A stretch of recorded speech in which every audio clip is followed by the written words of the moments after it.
Ladies and gentleman, ಬಾಗಲಕೋಟೆಯಲ್ಲಿ ಕಾಂಗ್ರೆಸ್ ಗೆಲ್ಲೋದು ಕಷ್ಟನಾ?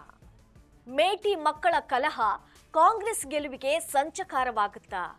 ಅಷ್ಟಕ್ಕೂ ಈಗ ಕಾಂಗ್ರೆಸ್ನಲ್ಲಿ ಏನಾಗ್ತಿದೆ ಈ ಬಗ್ಗೆ ಕಂಪ್ಲೀಟ್ ಡೀಟೇಲ್ಸ್ ನಿಮ್ಮ ಮುಂದೆ ಇಡ್ತೀನಿ. ಎಸ್ ವೀಕ್ಷಕರೇ, ನೆಲ ಜಲ ಭಾಷೆಗಾಗಿ ಪ್ರಾಮಾಣಿಕ ಪತ್ರಿಕೋದ್ಯಮ. ನೀವು ನೋಡ್ತಾ ಇದ್ದೀರಾ ಫೋಕಸ್ ಟಿವಿ. ನಾನು ರೂಪಲತಾ.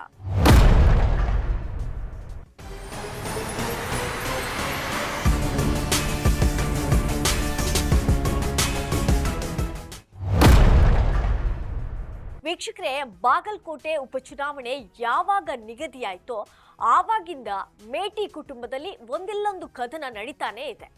ಮಹಾದೇವಿ ಮೇಟಿ ನನಗೆ ಟಿಕೆಟ್ ಸಿಕ್ಕಿಲ್ಲ ಅಂದ್ರೆ ಬಂಡಾಯ ಹೇಳ್ತೀನಿ ಅಂದಿದ್ರು. ಇತ್ತ ಕಡೆಯಿಂದ ಮಲ್ಲಿಕಾರ್ಜುನ ಮೇಟಿ, ಉಮೇಶ್ ಮೇಟಿ ನಡುವೆ ಶೀತಲ ಸಮರ ನಡೀತಾ ಇತ್ತು. ಕೊನೆಗೂ ಕಾಂಗ್ರೆಸ್ ಹೈಕಮಾಂಡ್ ಸಾಲು ಸಾಲು ಸಭೆ ನಡೆಸಿ ಉಮೇಶ್ ಮೇಟಿಗೆ ಟಿಕೆಟ್ ನೀಡಿತು. ಇದಾದ ಮೇಲೂ ಕೂಡ ಮೇಟಿ ಕುಟುಂಬದಲ್ಲಿ ಸಮರ ನಿಲ್ಲಿಲ್ಲ. ತಂದೆಯ ಹೆಸರು ಹೇಳ್ಕೊಂಡು ವೇದಿಕೆಯಲ್ಲಿ ಕಣ್ಣೀರಿಟ್ಟಿದ್ದಂತ ಬಾಯಕ್ಕ ಮೇಟಿಗೆ ಈ ಕಣ್ಣೀರೆಲ್ಲ ನಾಟಕ ಅಂತ ಮಹಾದೇವಿ ಮೇಟಿ ಕಠೋರವಾಗಿ ಟೀಕಿಸಿದ್ರು.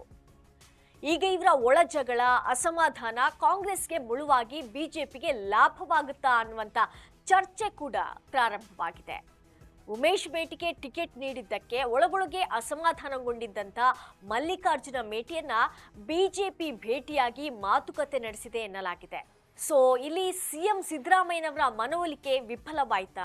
ಕಾಂಗ್ರೆಸ್ಗೆ ಗೆಲುವು ಅಷ್ಟೊಂದು ಸುಲಭವಲ್ವಾ ಅನ್ನುವಂತ ಪ್ರಶ್ನೆ ಕೂಡ ಇಲ್ಲಿ ಹುಟ್ಟತ್ತೆ.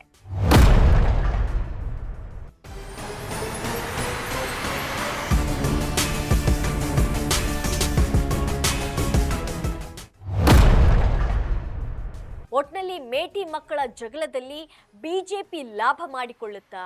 ಈ ಸಮರದ ನಡುವೆಯೇ ಬಾಗಲಕೋಟೆಯಲ್ಲಿ ಕಾಂಗ್ರೆಸ್ ಗೆದ್ದು ಬೀಗುತ್ತಾ ಅನ್ನೋದನ್ನ ಕಾದು ನೋಡಬೇಕಾಗಿದೆ. ಇದು ಈ ಕ್ಷಣದ ಸುದ್ದಿ. ನೆಲ ಜಲ ಭಾಷೆಗಾಗಿ ಪ್ರಾಮಾಣಿಕ ಪತ್ರಿಕೋದ್ಯಮ. ನೋಡ್ತಾ ಇರಿ ಫೋಕಸ್ ಟಿವಿ.